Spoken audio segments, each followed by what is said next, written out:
players on the board. We'll bring you into the match as soon as possible here. Sylvan Advocate on turn 2 for Atchinson. Warden of the first tree for Rupp. At this stage in the game, the Warden matters a lot more than the Advocate, but the Advocate tends to matter a lot more easily in the late game. Warden takes a lot of mana sink to actually upgrade into a significant creature, whereas the Advocate just happens naturally off playing lands. You see 2 colors set there for Rupp for Warden the first tree. He'll go ahead and swing it in, represents the pump. No blocks, and he'll be pumping anyway. Atchinson down to 16. Yep. May as well attack before activating. You'll get somebody every 1,000 games or something. All right, back to Atchinson. So both these players are playing the same 4 colors. You know, they are still Siege Rhino Reflector Mage decks. On Atchinson's side, he's also a Jace deck, whereas Rupp's side is playing Anafenza the Foremost. Unclear which of those 2 cards you'd rather have in a deck like this. Yeah, it's actually pretty close. Yeah, Anafenza applies a lot of pressure, and Jace wins a lot of games. I don't know. Yeah, well, I think Anafenza fits the strategy better, but there's something to be said that Jace is just enough more powerful of a card that maybe you're supposed to play it instead. Yeah. Not to say that Anafenza isn't powerful. That's more of a testament to Jace just being Jace. Right. That is the thing that Jace does best. All right, Reflector Mage will be the turn 3 play for Atchinson. It bounces the Warden back to Rupp's hand. Advocate swings in for 2. Jacob down to 16.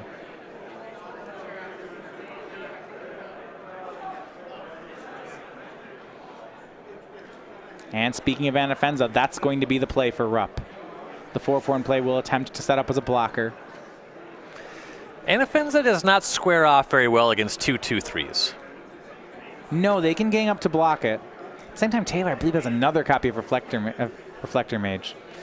Faces up even worse against 3/2/3s and in your hand. Jacob down to 12 on the attack, but no land from Atchinson. Go back here. Jacob has a land. Maybe he can play something that Taylor doesn't want to bounce. Perhaps a Siege Rhino. Yeah. Looks like there's 2 copies of Anafenza. Those are offline for this turn. Both these players at 7-0 in day 2. They are fighting to get that coveted 9-0 spot going into day 2. Yeah. The more breathing room you have in day 2, the better. It's definitely high pressure to play in day 2 of a big tournament like this. You know, 690 players.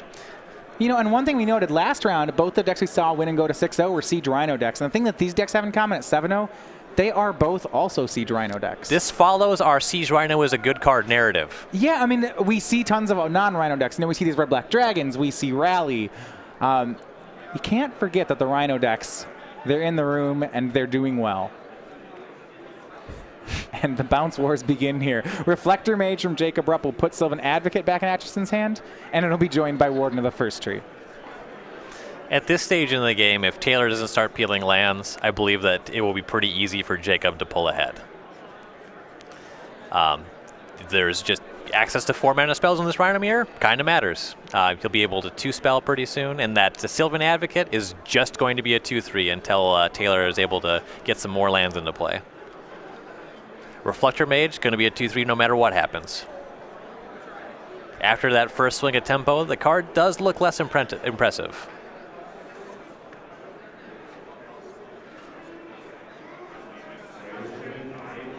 Draw was not a land for Taylor. It's an Oath of Nissa.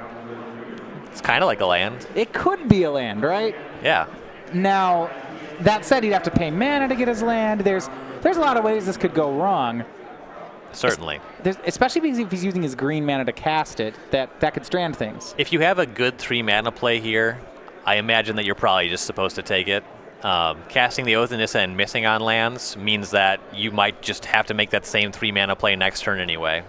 Well, that said, if the top 3 cards of your deck aren't lands, then you definitely have to cast Oath of Nissa this turn, right? That's another good point. You're not going to draw the land either way if the Oath would miss. Yeah, if the Oath misses, then if the Oath were to miss, then you definitely need to cast the Oath this turn because things are never getting better.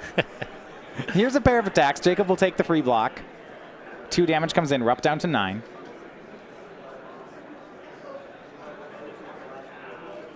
Atchison going to go for Oath of Nissa. Let's look for that land.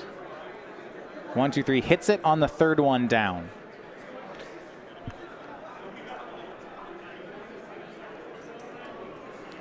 I am relatively confident that that land is a Lumbering Falls. I believe so as well. It's going to come into play tapped. Yeah, so finding it with the Oath of Nissa this turn is actually huge.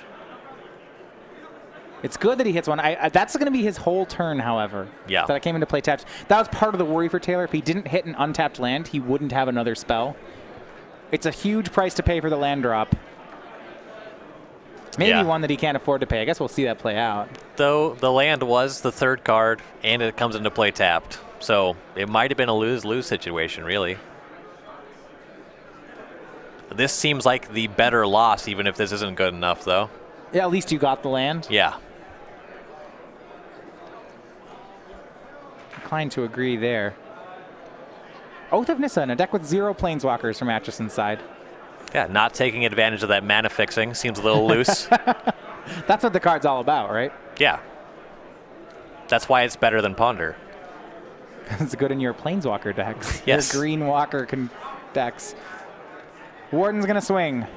No blocks from Atchinson. That will be a pump for Warden. It goes up to 3/3. The pump for Warden denoted by this random die in the middle of the table, of course. The one that's nowhere. Oh, there we go. There we go. What does that die mean? It means Warden's a 3/3. Oh, okay. False combat play is an inoffensive the foremost. He's shutting down Taylor's ground game, but Taylor's still ahead, at least as it stands.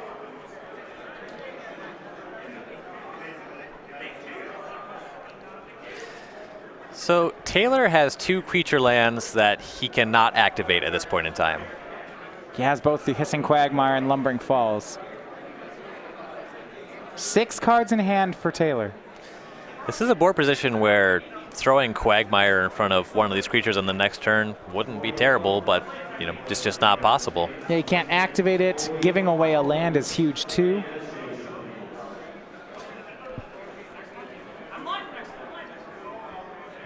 We'll see what he can do here, though. He's got a Sylvan Advocate floating at the top of his hand. Yeah, that's the play there.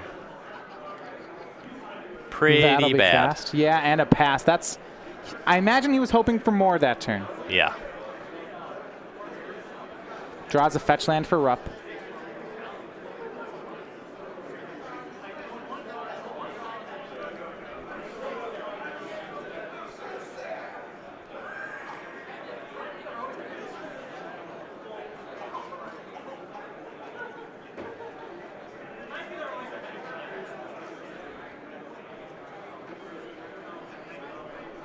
And he will Murderous Cut away the Sylvan Advocate.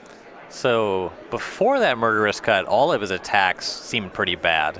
At this point, you get in damage regardless of how the blocks work. You know, you might be throwing the Anafens into the 2/2/3s. He's hanging the Reflector Mage back. I would expect to attack with all the creatures or none of the creatures. Now the reason he cuts pre-combat there is because he wants to know if the Murderous Cut is going to get countered, would be my guess. Yes. Yeah. Traditionally, when you have a removal spell, you want to avoid, you know, if you get double blocked with the Anafenza here, kill one of the creatures. But blue mana being represented here from an opponent that has not been doing much. So I think that Cast of the Cut was pretty smart. I'm not entirely sure what's going on with this specific attack. Yeah, I mean, it's a good read that Taylor might have a counter spell. Taylor was stuck on 3 lands, hit a 4th land, and then opted to play a 2-drop. Yes. That's really strange. Absolutely. With only, it looks like there's only 2 cards in the graveyard, so outside of a counter spell, there's not much that Taylor could even be representing. Looking at a sideboard, we see Dispel, Negate, Disdainful Stroke. Now, all of those, were Taylor to have them in his hand, I would think would have been cast on the Murderous Cut.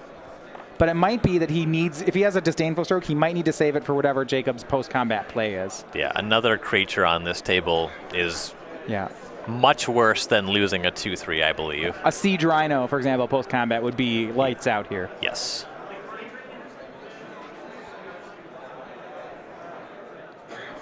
So attacks are in. Counter on Warden. No blocks by Taylor, and Jacob's response is going to be to activate Warden on the first tree to give it lifelink.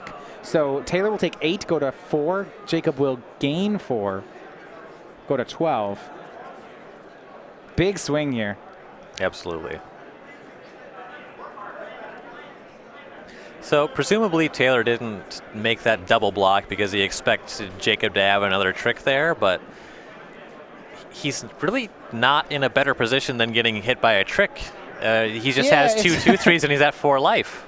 Yeah, I mean, the problem is we have this board of 2/3s that's just kind of, I mean, he's just getting outsized on the board, right? Warden's now a 4/4, Anafenza's a 4/4. I mean, how's Taylor going to get back into this with 4 mana? He's outsized by an opponent with more mana, better access to colors. His follow-up is another 2/3. It's kind of seems to be the theme here. And on this following turn, that Warden can be activated for its ultimate ability. That one's that's beatable, right? It's close to beatable. It's a 2 letters off of being beatable. Okay. I was gonna come up with some way to take 2 other letters off it, but I don't. Yeah, you just get a bunch of nonsense. Yeah, unbeatable is what we're going for here. Oh, okay. It's rebeatable.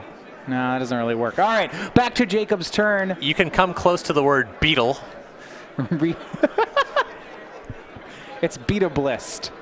It's more beatable. No, I'm out. I'm out. It's game. It's game. It's game. You got me. You got me. Scoop it. So interestingly, with that Hissing Quagmire up last turn, Taylor was technically representing ultimate price.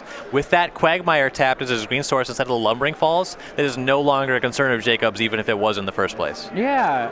I mean, these Abzan Charms in Jacob's hand, he just has a world of options on this board. I can't imagine that Taylor gets to untap. No, this game just has to be over on this turn. Here's the swing. Reflector Mage now a 3/4. I mean, if not this turn, Taylor may have to make the chump block everything play, which is similarly miserable. I suppose what Taylor is representing with this mana is Valorous Stance. All right. So that's also a playable spell. This is fine. The line Taylor's playing is chump block everything, and we'll put 5 more counters on Warden of the first tree. Jacob says, "You got nothing. I'm not afraid." It was hard for Jacob to lose from there. So Jacob Rupp defeats Taylor Atchinson and Abzan Blue from Rupp, moving to 8-0. Yeah.